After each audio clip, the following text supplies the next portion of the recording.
ये मेरे जेब से ये कलम ले लिया गया, ये तस्वीर ले ली गई, उन्हीं जूतों में आज आया हूं जो जूते मेरे जेल में उतार दिए गए, ये वकील का कोट मेरे बदन से उतार दिया गया। क्या मैं मुजरिम था? मैं अपने अल्हम्दुलिल्लाह इस काले कोट पे फख्र करता हूं जो पाकिस्तान बनाने वाले का कोट है।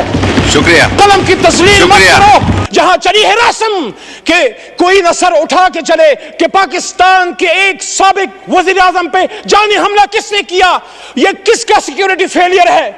की तस्वीर को लगा के पाकिस्तान के लोगों के ऊपर बूटों से उनको रोंदा जाता है कि कभी हथकड़ी डाल के नवाज शरीफ की तरह जहाज में बैठा के मुल्क से दरबदर कर दो, बेटी को पाकिस्तान में रहने की इजाजत नहीं, मां समेत उसको मुल्क से दरबदर कर दिया गया। तकरीबन 2 साल के गैप के बाद कोई सियासी बात यहां करूंगा। इस तरफ के दोस्तों से दरख्वास्त है कि मैं हमेशा एहतराम का दामन नहीं छोड़ता, लेकिन अगर मेरी कोई बात आपको सख्त लगे तो उसका जवाब दलील से दीजिएगा। मैं बैठा हूं, अगर ज़रूरत हुई, वैसे ज़रूरत मैं महसूस नहीं करता लेकिन मैं रिस्पॉन्ड कर दूंगा। दरख्वास्त होगी, मेरी बात पाकिस्तान के मफाद में मैं करना चाहता हूं। मैं सिर्फ बतौर पाकिस्तान तहरीक इंसाफ के एमएनए के तौर पर नहीं, इस मुअज़्ज़ज़ ऐवान के एक मेंबर और 25 करोड़ अवाम के एक नुमाइंदे के तौर पर एक बात करना चाहता हूं। अल्लाहुम्मा सल्लि व सल्लिम मुबारक अला सय्यिदिना मोहम्मद व अला आलि मोहम्मद। कहता हूं वही बात, समझता हूं जिसे हक, मैं ज़हर हलाहल को कभी कह न सका कंद। अपने भी खफा मुझसे हैं, बेगानी भी ना खुश। कहता हूं वही बात, समझता हूं जिसे हक।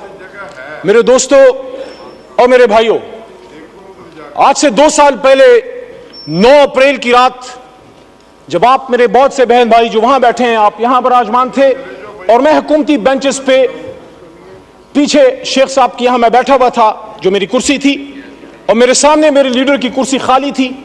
और मुझे ये लगा कि जिस तरह 3.5 साल मैंने अपने हुकूमत का दिफा किया, जो मेरी ड्यूटी थी, उस रात भी मैंने अपना फर्ज निभाना है। मुझे बहुत से लोगों ने पूछा बाद में पूरे पाकिस्तान में जब मैं गया हूं कि आपको इस तरफ बैठे लोगों से डर नहीं लगा? वो 170-172 थे। मैंने कहा नहीं, सियासी इख्तिलाफ था लेकिन वो मैं उनको अपना जाती दुश्मन नहीं समझता था। तो आज जो मैं ये बात करना चाह रहा हूं वो ये है कि जब पिछले 2 साल की तरफ मैं मुड़ के देखता हूं तो मुझे वही कहानी, खुर्शीद शाह साहब आपकी भी तवज्जो चाहिए, आप मेरे कायदे हिज़्ब इख्तिलाफ रहे हैं, तो मुझे वही कहानी रेप्लिकेट होती नजर आती है जो आज से 50 साल पहले इस ऐवान के एक मुंतखब कायद ऐवान को जब फांसी के तख्तेदार पर लटकाया गया।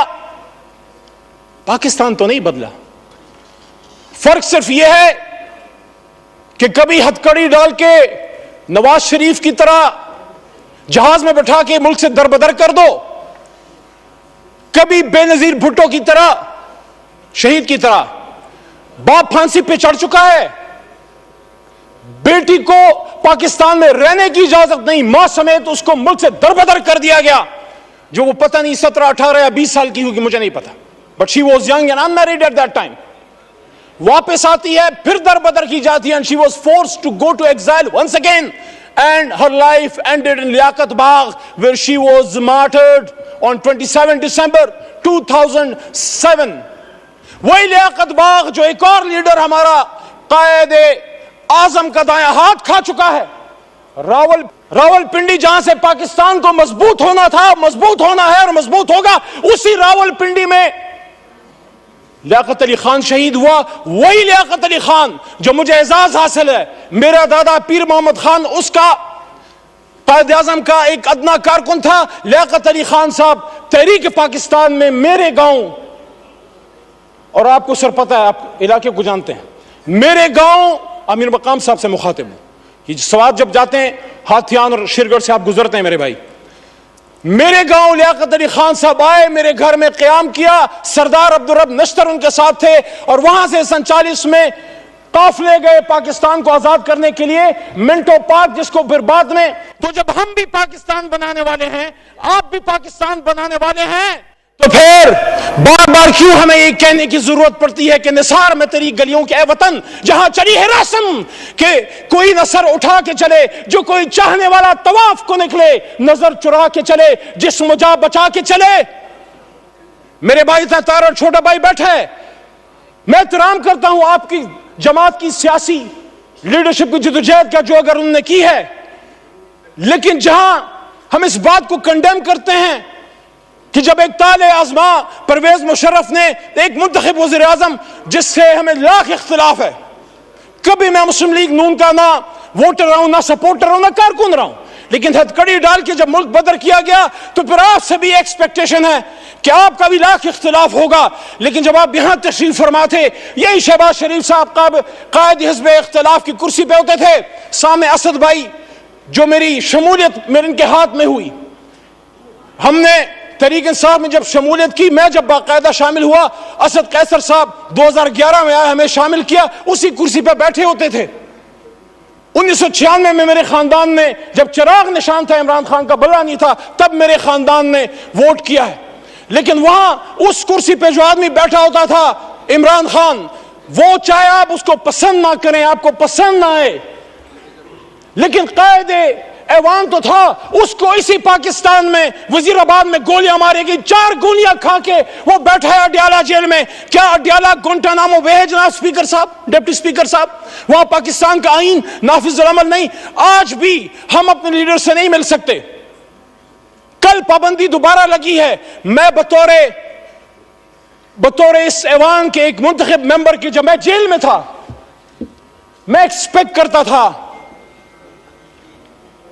कि ये ऐवान इमरान खान के लिए नहीं, अपने एक साबिक कायदे ऐवान के लिए खड़ा होगा। यहां से मुजम्मती करारदादें पास होंगी और यहां वोट को इज्जत दो कि हमारे साथी या बेनजीर भुट्टो और भुट्टो साहब की उनकी अलमनाक जो हादसात हुए हैं, उनके दाई, उनके अमीन खड़े होंगे और वो कंडेम करेंगे और वो डिमांड करेंगे कि पाकिस्तान के एक साबिक वजीर आजम पे जानी हमला किसने किया, ये किसका सिक्योरिटी फेलियर है। वो कैमरे जो जज साहिबान के बेडरूम्स में लग सकते हैं, उन कैमरों से वो दहशतगर्द कैसे छूट गए। कायद की तस्वीर को लगा के पाकिस्तान के लोगों के ऊपर बूटों से उनको रोंदा जाता है।